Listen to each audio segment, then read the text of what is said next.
Jai Baba, everyone, and welcome to this is our 15th session.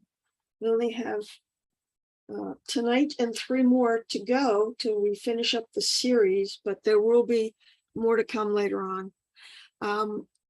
So we're going to have a 1-hour reading. We're going to try to get through 3 of the talks tonight, if we can. If we can't, we'll figure it out somehow. So Ward, take it away. Oh, Ward, you forgot to unmute. Wait. Didn't lose you, did I? There you go. There. Can you hear me? Yep. Okay, good. Okay, well, we are now coming to the 28th of December, and there's a change that's going to happen. Baba is going to start talking about the path, the spiritual path. So this is kind of the big divide in this series of talks, right, with this one here. Actually, we had some of it last time, but now he gets more into it. And just as a reminder for those who have been at previous sessions, it was really at this time, right in this period, that there was real signs among these boys that something was happening among them. It had been kind of in evidence from the beginning, but it was really building momentum now. Some of them were beginning weeping and very strong emotions. And in the second of these talks tonight, this is the 28th and the 29th, as you'll see, Baba gives a very strong indication that he's the avatar of the age, one of the very rare occasions on which he said that back in those days. So we're coming into, a new kind of material now. Okay. Crypt Cabin, Wednesday, 28th of December, 1927. Yesterday, we saw that through the course of evolution, forms pass from within the earth to its surface, and from there down again into the water, and then out again onto the earth's surface, thence up into the air, and lastly back to the surface of the earth. Thus, through the series of forms, the evolving Jivatma comes up, goes in, rises up, and descends back down again. This evolutionary process is depicted in figure 35 on the following page, which reproduces much of the information from figure 34, but introduces a new distinction, one between the plains and the skies. This diagram will be the most important in illuminating the next few lectures. It will help us a great deal in understanding the 7 divisions in energy. Okay, let's take a look at this figure, which is this one here. Actually, let me just jump back to that earlier one we had. This figure here showed the same basic theme, that is, on the right-hand side, the evolution from stone up to human form, the 7th cardinal form, with the veil of sanskaras keeping human consciousness from realizing itself. And then on the left, the progress through the planes from the 1st to the 7th, with the different, some of the names for advanced souls here on the left. We saw that last time. So this diagram is very much related to that. I mean, it's the same basic topic, except this time, it moves in the opposite direction. So you see this stone, metal, vegetable, worm, fish, bird, animal, in human form, the veil of sanskaras. And on this side, you see the passage through the plains. But what's new this time in this diagram is the skies, or the asmans, associated with the plains. And this is a topic which Baba is going to begin to explain here. So this first sky has 3 parts, the second sky has 2, the third has 3, etc. Why don't, if you could, Melissa, read the key to this figure, because there's going to be more discussion of it when we go back to the primary text. Key to figure 35. In many of its essentials, figure 35 reproduces figure 34, with 3 main points of divergence. First, figure 35 incorporates representation of the skies or asmans alongside the planes on the left side. As the text of these lectures describes, the skies are more distant from the planes at the beginning of the involutionary path. But after a sharp bend between the third and fourth planes, they come close to each other. The other major distinguishing features of figure 35 are that it depicts evolution and involution as a downward movement from top to bottom, and that the ordinary state, originary, that's Originary, yeah. yeah, the originary state at the top is represented by an arc. In these details, the artist-editor team has followed the major source in the explanations manuscript. The only other source diagram in Ramju's explanations in pencil is conceptually garbled. No obvious significance seems to attach to the reversal in the direction of movement from ascending to descending between figures 34 and 35.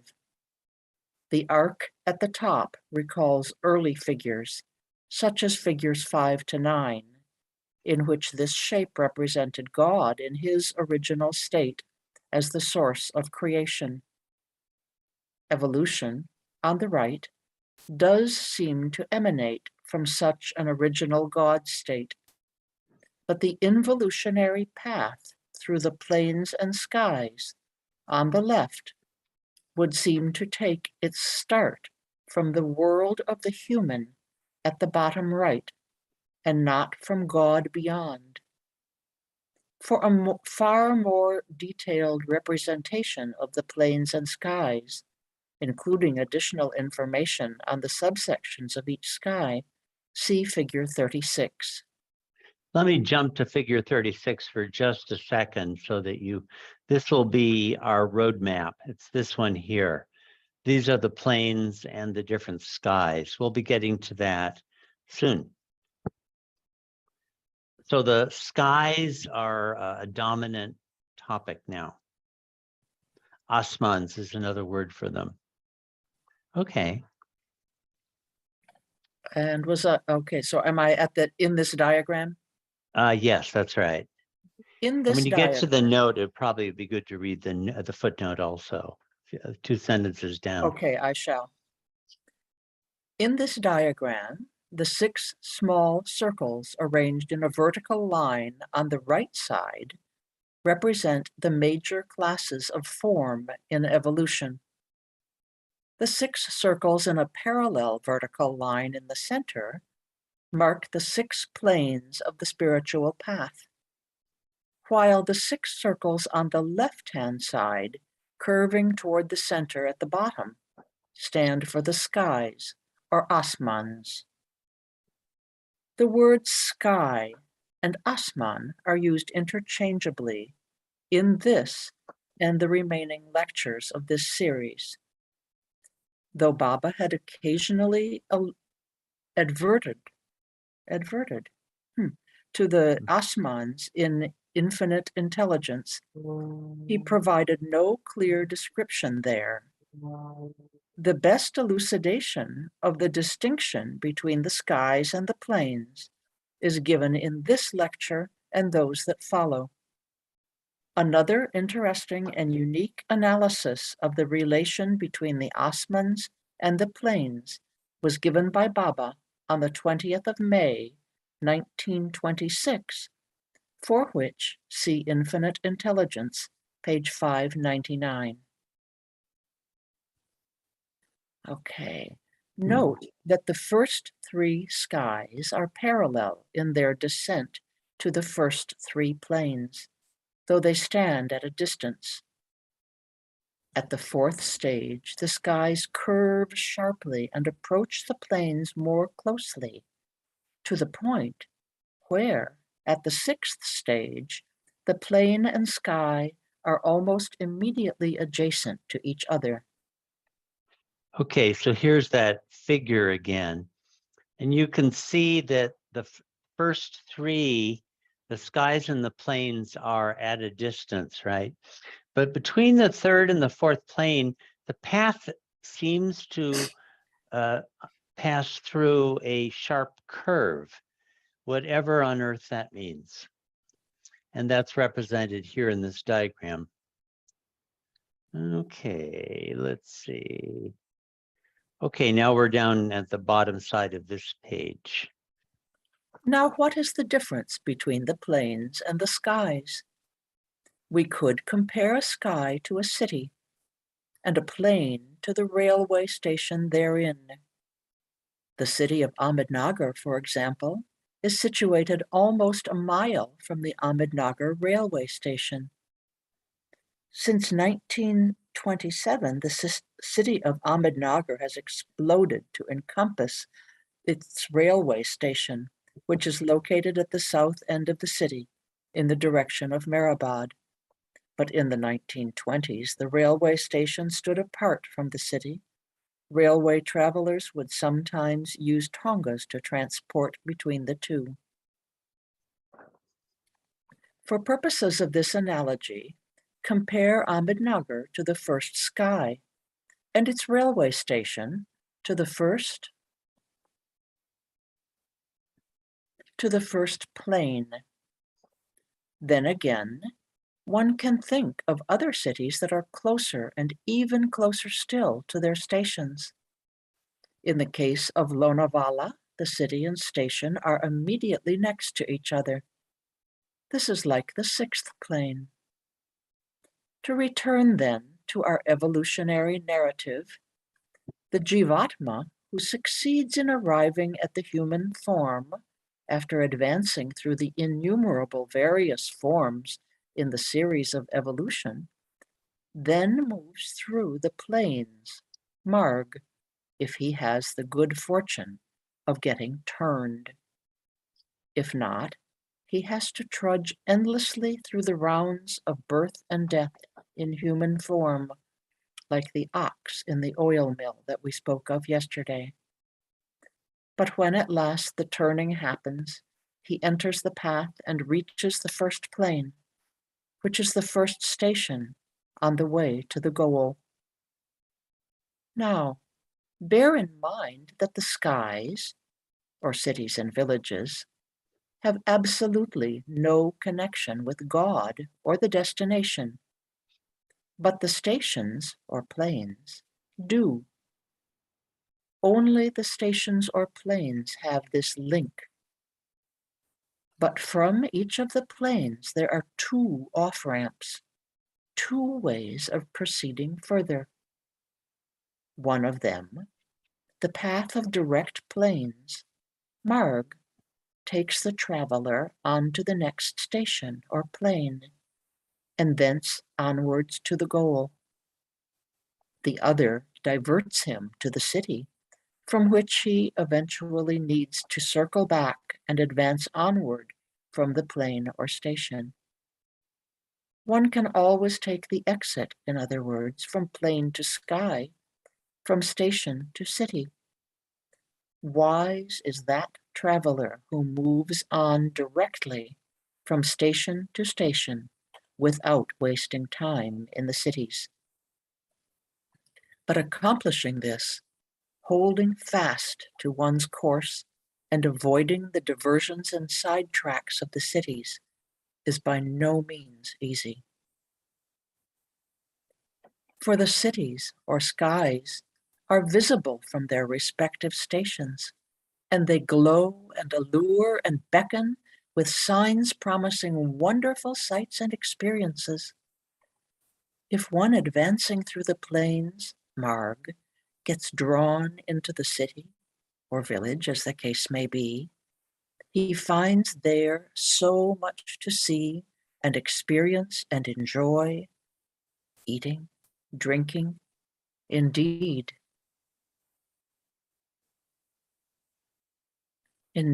unimaginable and indescribable wonders and sights and splendors. The one without the guidance of a guru finds it almost impossible to check the impulse of witnessing and immersing himself in these delightful experiences. And since these wonders and splendid sights only go on increasing tremendously in each of the higher skies, one can imagine how difficult it must be to check oneself from enjoying them. Thank you, Melissa. Interesting stuff. And Sam, will you want to pick up from there? Sure. Engaged in the enjoyment of these higher pleasures, utterly engrossed in the luster and attraction of what he sees, completely forgetting his original aim of advancing to his real and ultimate destination, the pilgrim misses his train and finds himself with no choice but to wait for another to pull into the station and convey him onwards along the path. In this way, progress is often impeded when the pilgrim gets diverted from the station to the city, that is, from the plain to the sky. Indeed, enjoyment of the skies not only retards one's onward advance, but subjects one to the hazard of actually getting dragged backwards. Despite all of this, if the pilgrim somehow manages to begin to forge ahead, he advances from the first plane to the second, and with great difficulty on through the third. Up through the third stage of the journey, the setbacks that he suffers do not involve all that much real permanent danger, since whatever he loses, he has still the chance of regaining through great privations and hardships. The fourth plane, however, is another matter. Here, one runs up against a great check and is confronted with terrible dangers. For the fourth plane teems with infinite powers, and what is worse, the fourth plane is extremely close to the fourth sky. Or in the terms of our analogy, the city is immediately proximate to the station, as we find in the city of Lonavala. Tempted by the allure of what he sees in the city, the traveler exposes himself to the moral hazard of getting entrapped all the way back down to Oops, stone form. wrong page. Ojai. Oh, trapped, excuse me. Getting entrapped In the experience of Maya. in the experience of Maya and the many powers he finds there. And if so snared, he can't escape.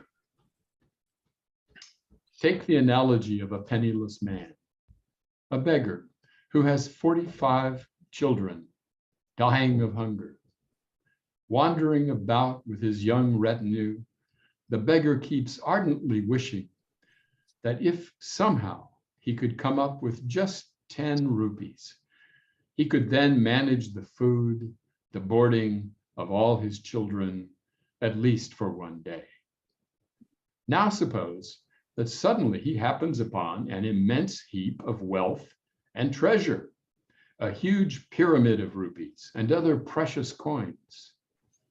Tell me, will he stop on his way, divert from his previous course, and dip into the pile? Would it be possible for him to check himself from what good fortune seems to have placed at his fingertips? Of course not. And the result would be most unfortunate, most deplorable. In the same way, It is next to impossible for the unguided traveler to refrain from the temptations of the fourth plane, for the powers he finds there are such as to enable him to do whatever he wants by way of miracles. By the mere wish of it, he can produce unimaginable supernatural phenomena. Yet the moment he avails himself of these almighty powers, he gets hurled all the way back to stone form. This is why the fourth plane stands as the juncture of supreme jeopardy on the spiritual path. Think of a motor car driven at high speed along a straight road that unexpectedly comes upon a sudden sharp curve. What will happen?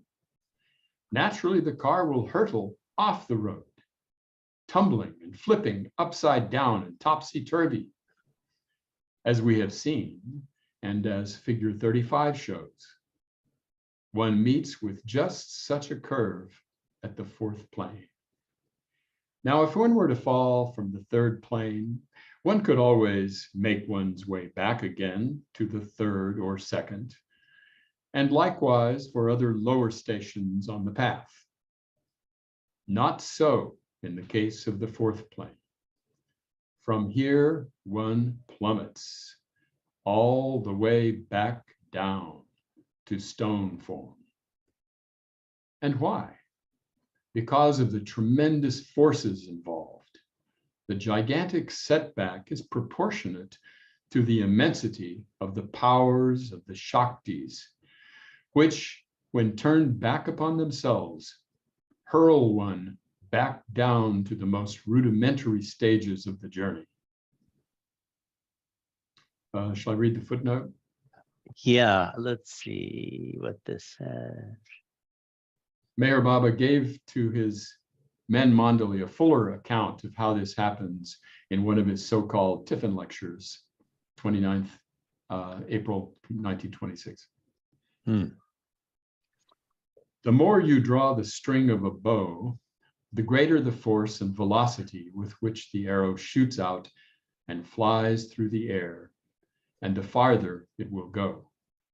In this way, the counteraction of the fourth plane powers throws one all the way back to the stone form beginnings. Such are the perils faced by those who venture the spiritual path on their own. By contrast, the one advancing under the guidance of a Sadguru incurs no such risk. For such a one is permitted only to see and not to experience the full enjoyment. That is, from the beginning of the path onwards, the Guru never allows him to stray into the city and get engrossed in its pleasures, but instead forces him onwards from station to station, vouchsafing to him only the sight of the cities or skies from the stations or plains, all from a safe distance. In this way, the hazard of getting stuck in the skies and thus having one's progress retarded or even reversed is completely eliminated. So now time is up for today. Tomorrow we'll try to garner some idea of what each of these skies or asmans contains. But you must have marked already that these skies or asmans harbor nothing of value. Asman mankaidam nati guntai javeche, so far as progress towards the goal is concerned. On the contrary, they drown you in, should we read the footnote? That's just a literal Okay, translation that's of fine. the same thing. We can Drown skip you it, I in- think. Okay, drown you in myopic pleasure and retard your progress. Real worth resides in the plains. But unless one gets a turn, it is impossible to proceed, even by the sky marg, let aside the plains marg. Without turning, one cannot gain access to the station. And without the help of the Sadguru, that turn cannot be made. And the Sadguru does not give this turn unless a heavy price is paid, the price of a deep devotion and a profound L-O-V-E, love. Hmm. Good job, Sam. Yeah. Let's see, can we have, let me find her here. Diana, can you read for a bit? Where are you? There you go. So this is Crypt Cabin, Thursday, the 29th of December, 1927. In the latter part of this lecture, Baba gave one of the rare early hints of his own role and standing as avatar of the age. He gave some further intimations on the nature of his esoteric spiritual work with the Meher Ashram boys at this time, and that's from the editors. The plains and the skies. Now the one who progresses through the plains marg, or path, can see the first sky or asman from the first plane. If he is traversing the first plane without a guru or guide, and such gurus and guides are exceedingly rare, he stands in hazard of stopping during this stage of his journey. And if he leaves his body in this condition, he is reborn in human form as an ordinary person. Of course, he inhabited an ordinary, gross human body during his previous lifetime on the first plane, but at that time his mind was turned. This kind of rebirth can go on recurring throughout one's progress as far as the third plane. That is to say, after leaving the body of one lifetime, one takes another human body as an ordinary person in the next. The difference is that as, what's that? How do we Yoga brashed. Let's pause here and why don't you read that note and then I want to show you guys something else.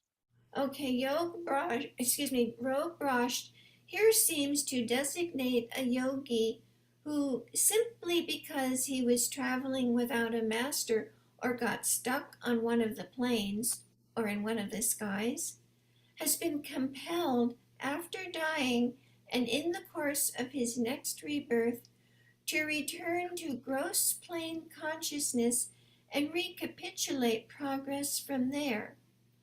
On the change in meaning that this phrase underwent in Meher Baba's usage in later decades, see glossary.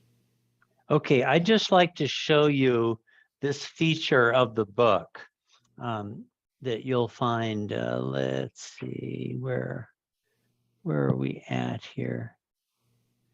Okay, there is as you can see, there's a very, extensive glossary of major words.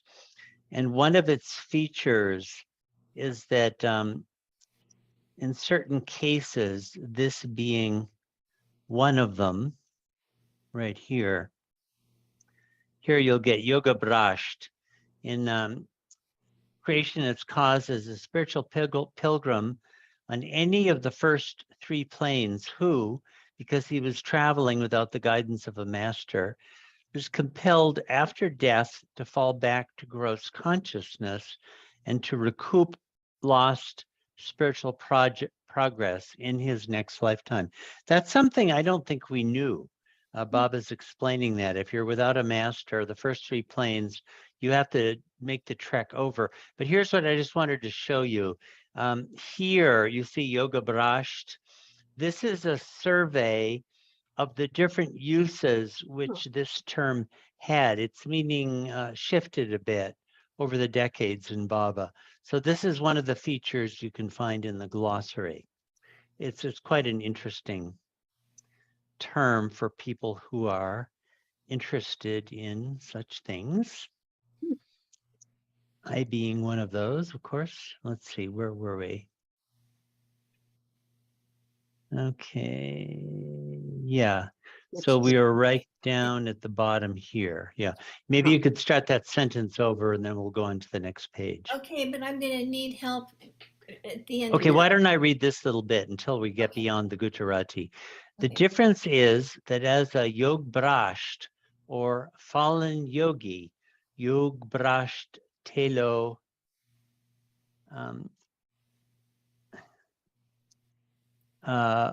Hovati, and what that means is leaving, having become a Yoga Brasht.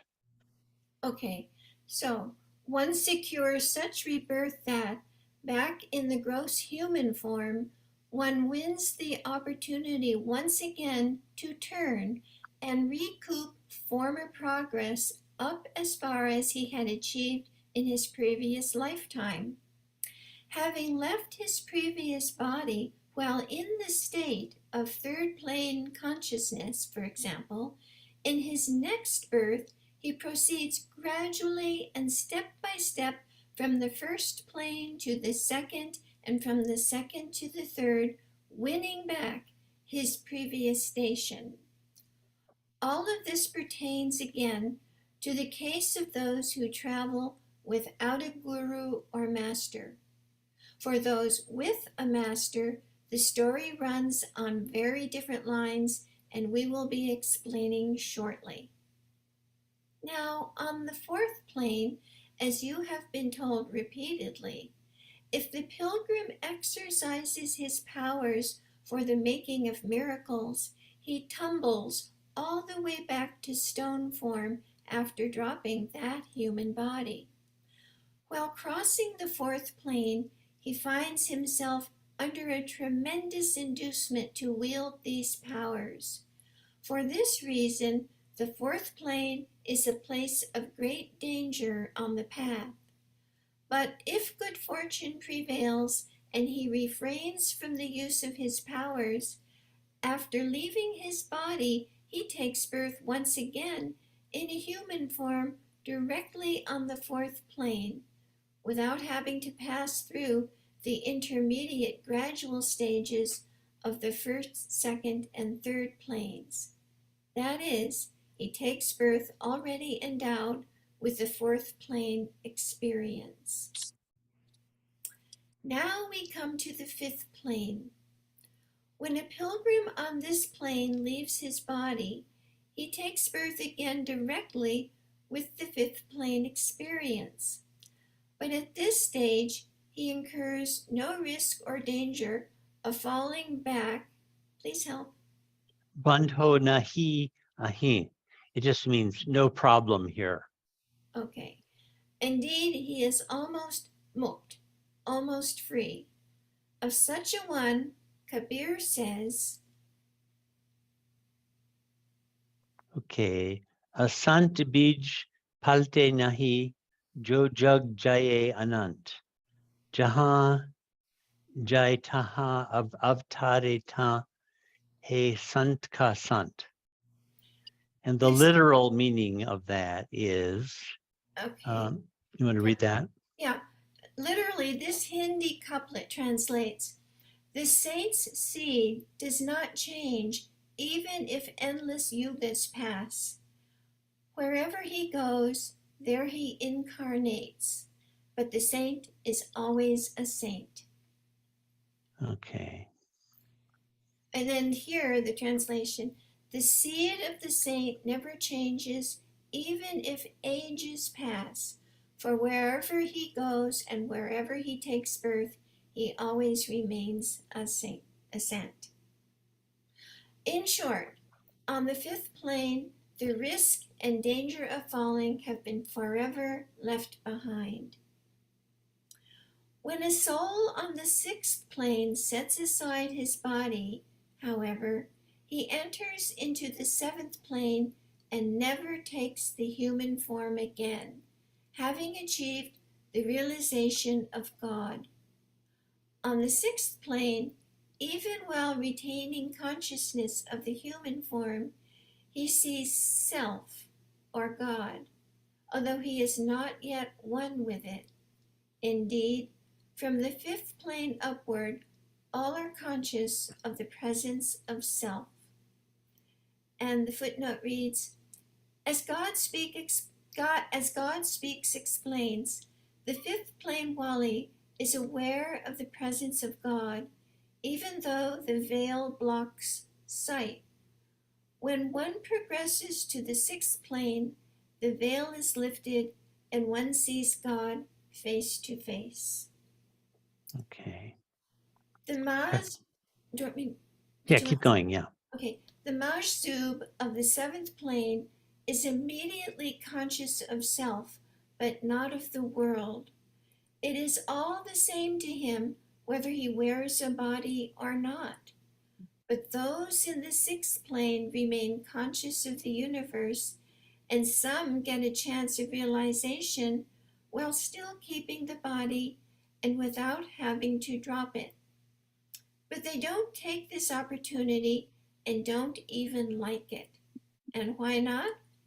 Because they know that after leaving the body, they will be realized, God realized. And they also know that if realized while still in the body, they will become majzubs, since no guru has entered into the picture. So they require, or rather desire, realization bestowed upon them by a Sadguru, since then they will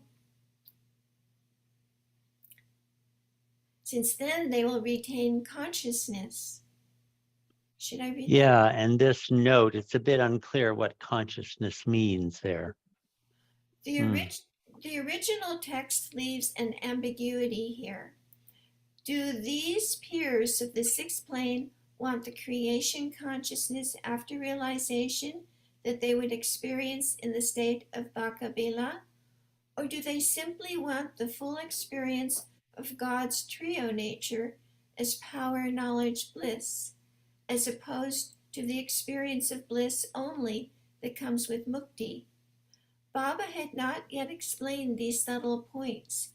He did not do so fully until almost 30 years later with the publication of God Speaks. The present passage gives no clue as to which of these two distinctions Baba was adverting to, but later in this lecture, Baba uses the word conscious to mean creation conscious, as in Bakabila. So one would presume that that is his meaning here. For further textual details, see endnotes 6 and 11 on pages 602 through 603.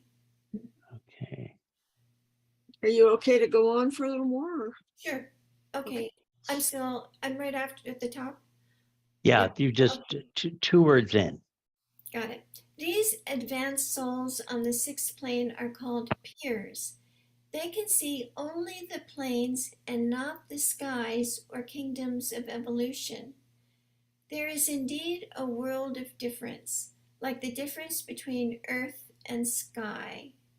Zamin Asmano Tafavache. That's Gujarati. It means it's been literally translated already.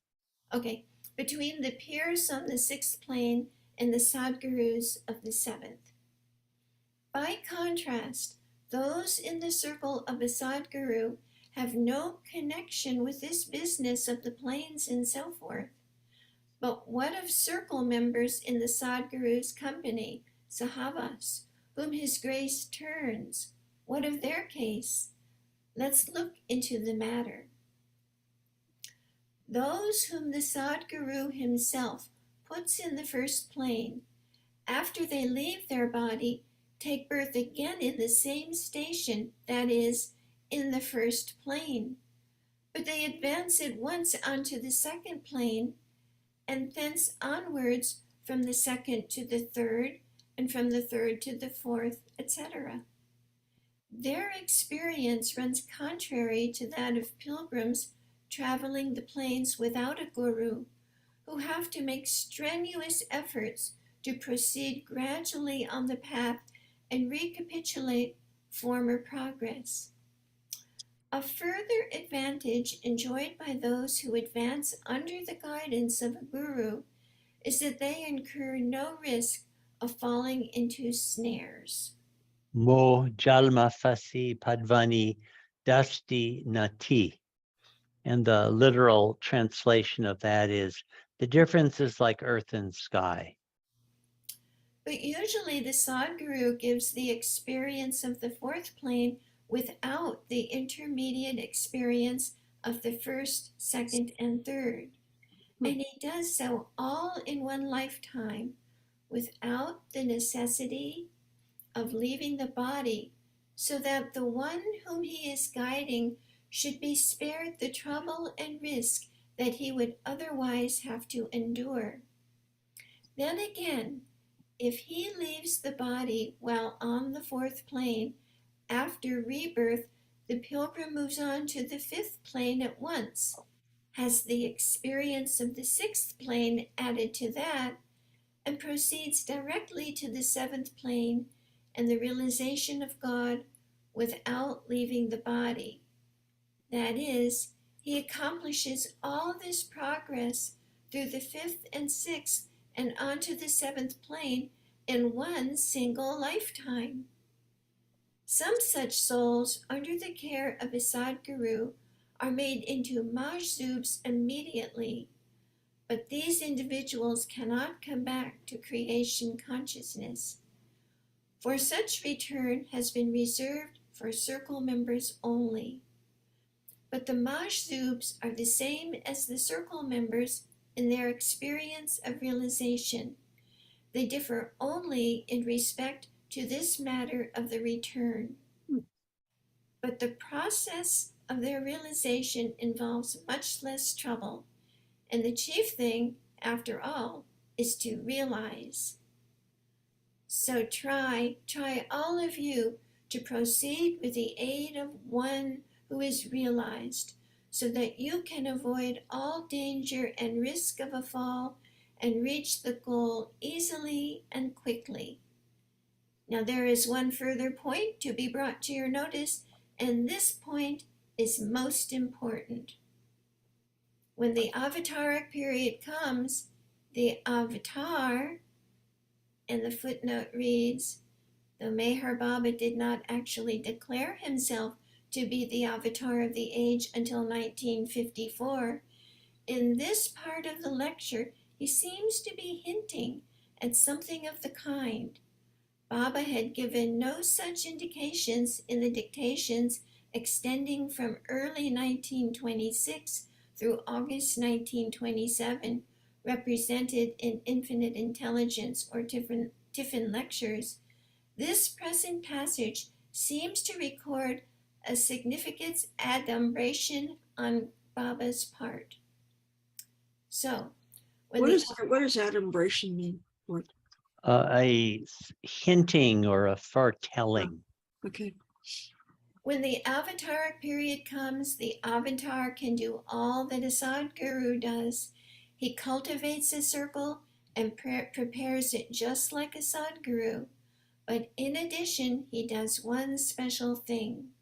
That is, when a person who is not even in the circle gets turned and realized, he, the avatar, can make him a Salik with creation consciousness as well as realization, instead of a Majzu. And having done so, the avatar can give him a special duty. Tahir avike jo circle na nahi bihoi to bi khuda sate ek kare vali dunia duty bi apshake che etle takat che. Fact. Love it. Diana's definite on that one. Yeah. Yeah, should we read the translation? Literally, this handwritten Gujarati sentence translates, if the whim comes, even if they are not of the circle, even then he could make them one with God and yet give them worldly duties. So much power is there. Although written in the Gujarati script, the first lexical element in, I don't know what that word is. Circle now. Okay, it's nothing other than the English word circle. Thank you, Diana. Good job. All right, are we ready to go on? We'll have Yeah. Elizabeth next. At this juncture, Shri dropped reference to the fact that if he gets the hooky, a few selected from among the boys of the ashram may at once get realization and be brought back for special duty. But for this to happen, the time must come along with the arising of the hooky,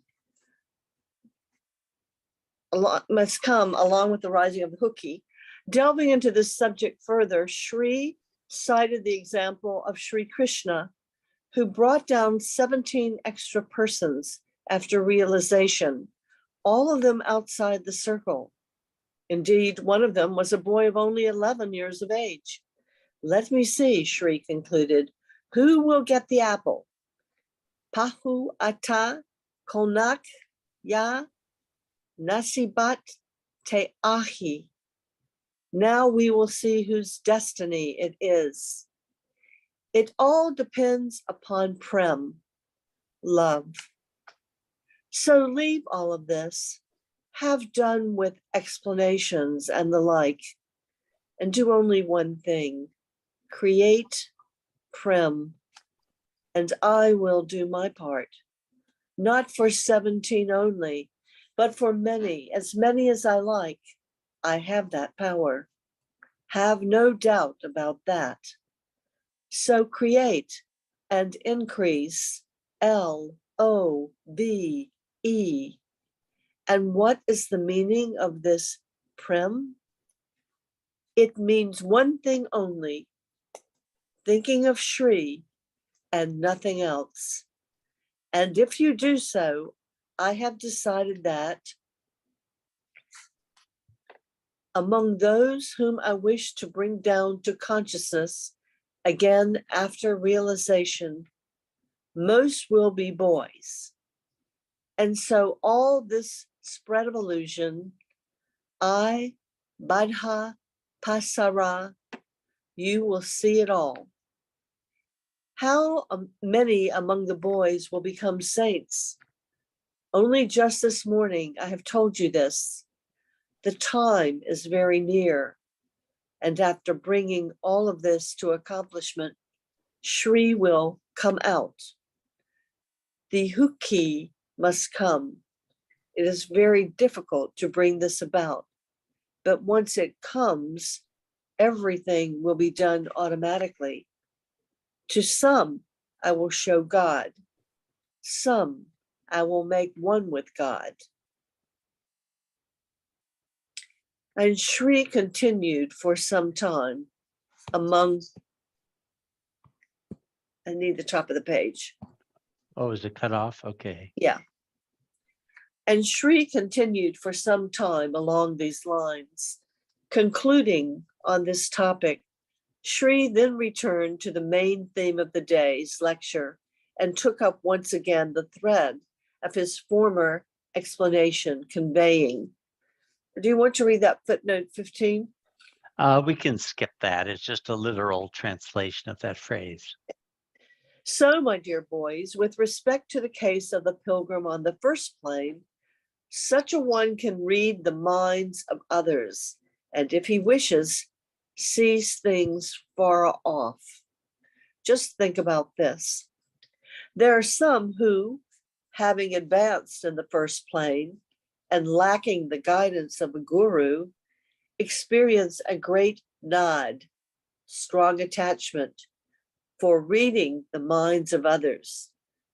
There are many such persons in the world even now. But what is this nod about, and why does it arise? It does so because those who exercise such powers experience an unimaginable pleasure in doing so. It is no ordinary thing this reading the minds of others. Of course, these first plane persons can read the minds only of those who are physically near to them, not of those who are far off. They can see at great distances, but cannot read minds of those far, physically removed. If all of this can be said of a man in the first plane, what do you think of the greatness of a man in the seventh? I leave this for you to turn over in your minds. These powers and other attributes of persons in the planes will be explained by Shri tomorrow. In the meantime, reflect on what has been explained here today. But remember, do not neglect dhyan, meditation, and the creating of love for Shri. In fact, don't bother with these other matters. All this is all nothing. There is no use in wasting your time over it. You just attend to your own duties, and the most important of your duties are these: to bear in mind the orders of Shri and to act strictly accordingly. That is the only essential thing required of you. Leave all else aside. For only Paramatma is real. All else is a dream. But how to turn in order to see and become one with Paramatma? This is the question. So create love. Okay, that's the end. Now I'm thinking that since we'd like to try to finish, maybe we should go on a little bit anyway. Maybe we could go at least as far as reading and studying this chart, even if we don't finish the whole lecture.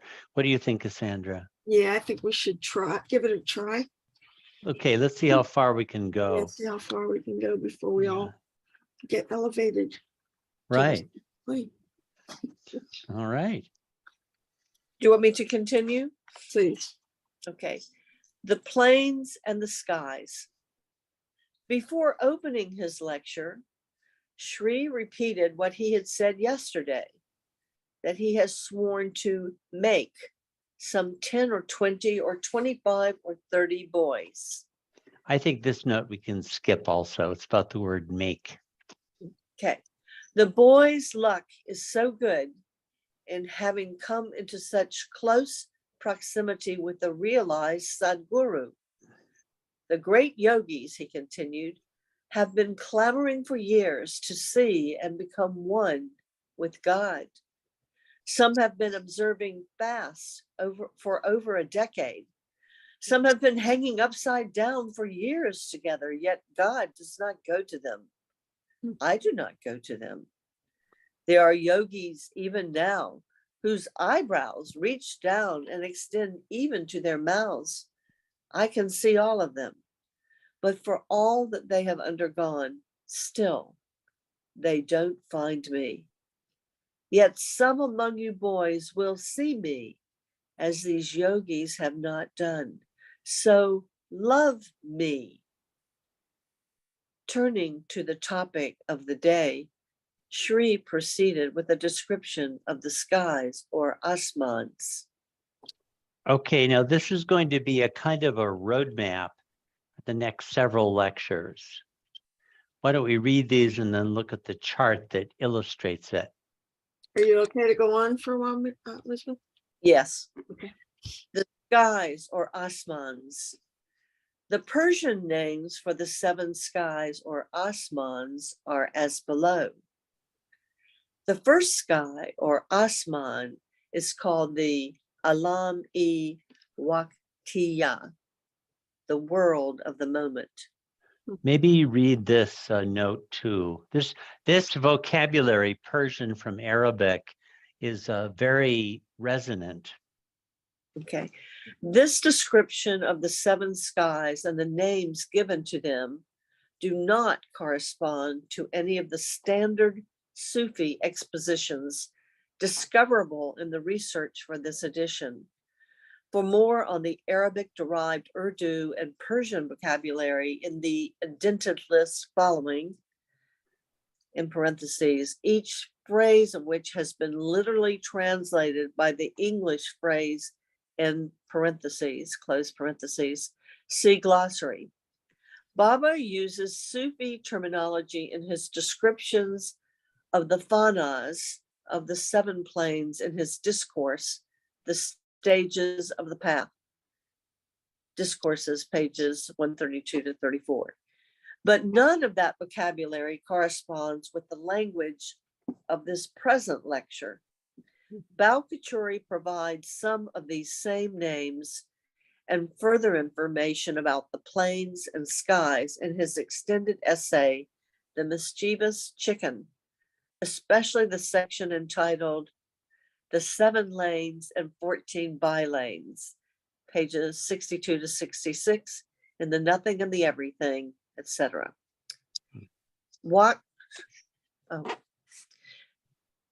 The second sky or Asman is called the Alam-e-Ruhani, the world of spirits. The third sky or Asman is called the Alam-e-Kud, the pure world.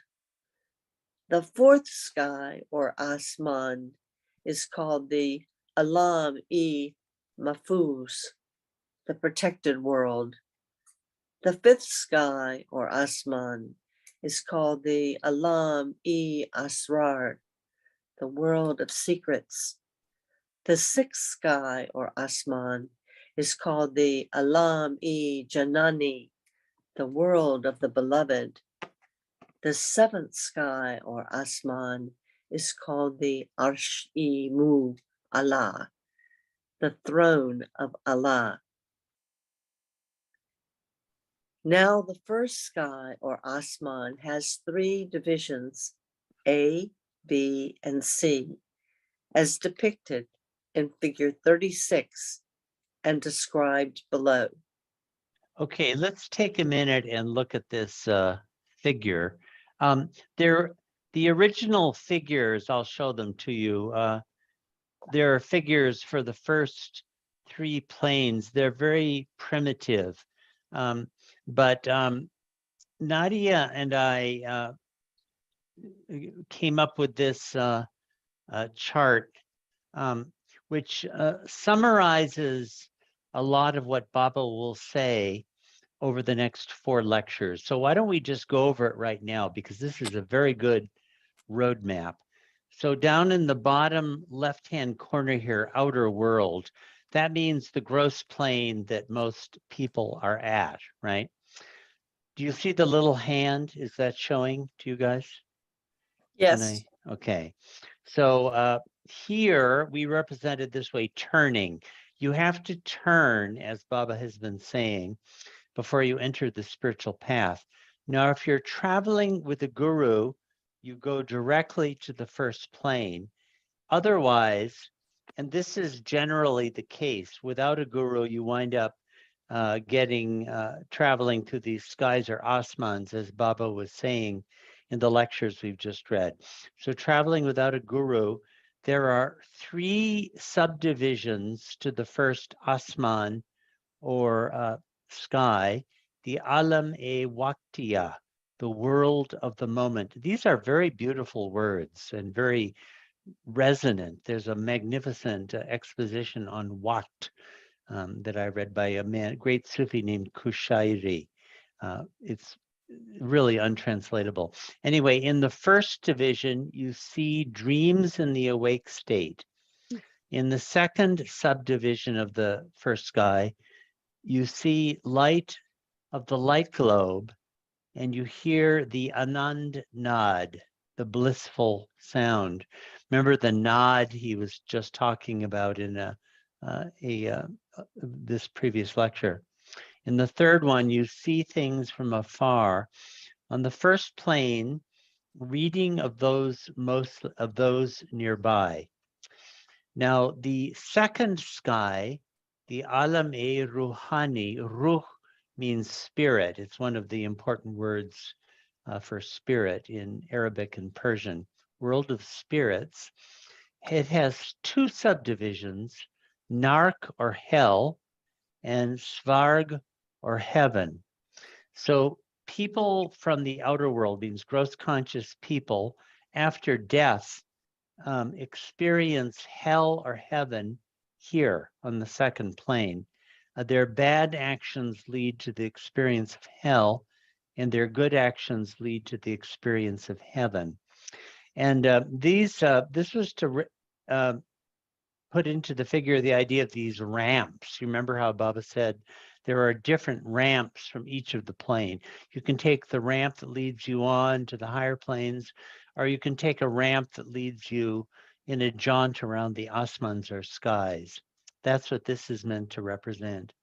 Here you can read the minds of those at a distance at the second plane or sky.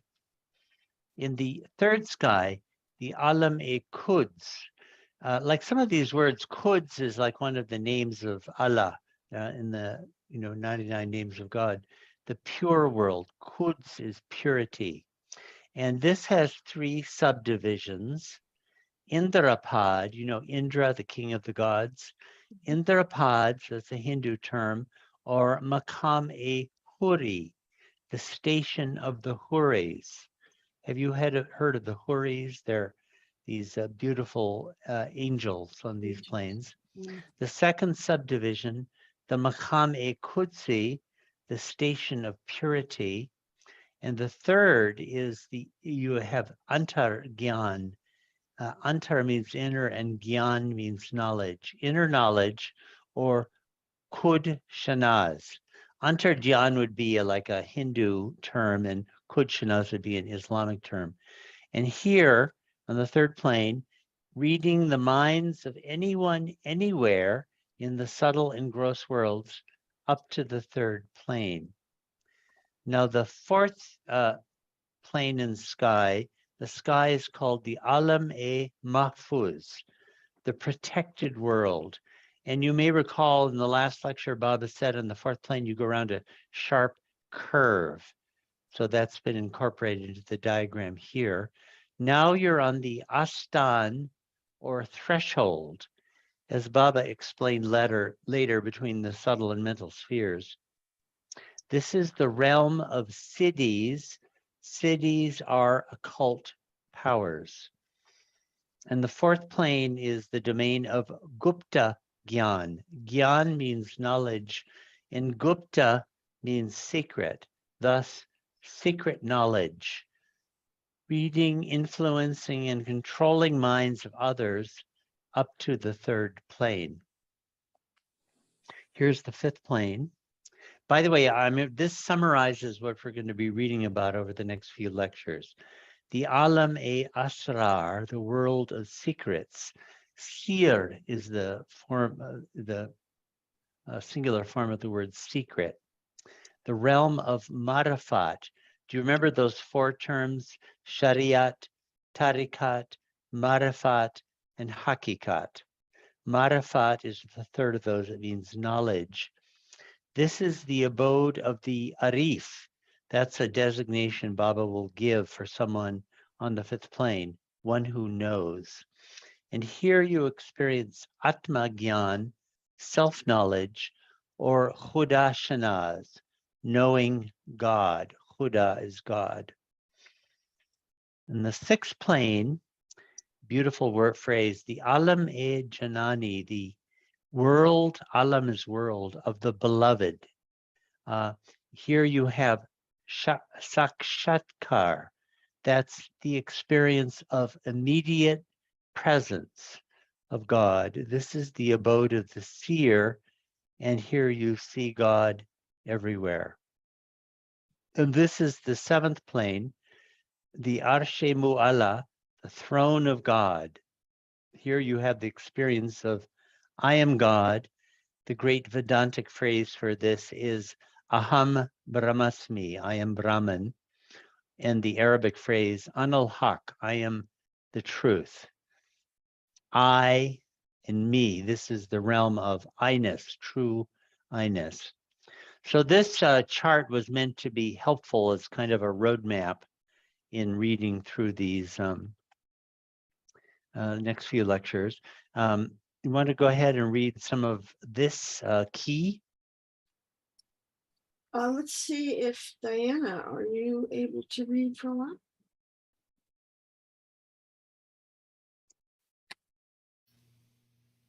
Okay, key to figure 36. Though the source manuscripts contain exceedingly primitive diagrams representing the first three skies only, figure 36, which provides a global overview and roadmap through the seven skies or asmans, was conceived and created by the artist-editor team, drawing upon these three source diagrams along with other information in Baba's lectures between the 28th of December 1927 and 2nd of January 1928. Most of the verbiage in Persian and English both has been taken directly from the text of Baba's own words. The spiritual path extends from the outer world of gross plane human experience at the bottom left to the seventh plane of God realization at the top right. Each of the first six planes on the right is associated with its own sky or asman on the left, the first three of which are divided into subsections. The dotted lines with arrows between the planes and skies represent the on-ramps and off-ramps by means of which a pilgrim leaves a plane, comparable to the platform of a railway station, and immerses himself in the sky, comparable to the city around the railway station, and then eventually returns from the sky to the plane. Spiritual advancement can be accomplished only as an ascent between planes. Pilgrims lost in the skies cannot progress directly to a higher sky, but have first to return to the associated plane and advance from there. For an explanation of other details in figure 36, see notes on the figures, pages 549 to 552. This is a case where those notes on the figures do give a lot more information. So if you see here, when you're on the planes, there is a line of progress on from plane to God realization. But if you're in the skies, there is no line of progress to the higher skies. You see that? You have to actually go back to the plane if you want to advance. Also, let me just mention this, that these colors in the another literary work entirely called The Combined Diary, Baba did say that these are the colors of the seven asmans. The first is blue, the second yellow, the third red, the fourth white, the fifth black, the sixth green, and the seventh colorless. Let's see, we're 10. Well, I think we're pretty well into us. So Ward, because this is so significant for the next few lectures, Right. what I'd like to do is send out both those pages, the key Yeah. and the figure. Yeah. So That's a people good can idea. have that with them for the next couple of lectures. Right. And at that point, I think we can wrap it up for this. Anything else you want to say? Yeah. So now he's going to start going through the planes one at a time, or the skies one at a time. Okay. All right, very good. Let us say the Beloved's Prayer. Okay. You can, oh wait, let me give you the power to unmute. Hang on.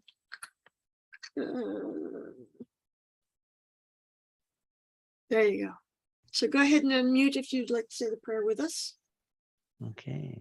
Oh, beloved God, Beloved God, God, help us help all us all to love love you you you more more and more more and and more more and more. and and and still still yet yet more, till we become worthy of union with you and and help help us all all Fast to hold fast fast down to Baba's Baba's Baba's Dhamma till to the till very the end. very end. Avatar, Avatar, Mayor Mayor Baba, Baba Ki Jai. Avatar, Mayor Baba Ki Jai. Jai. Avatar, Mayor Baba Ki Jai. Jai. Jai Baba. Jai everyone. Baba. Hang Jai on a Baba. second. Baba. Stop the recording.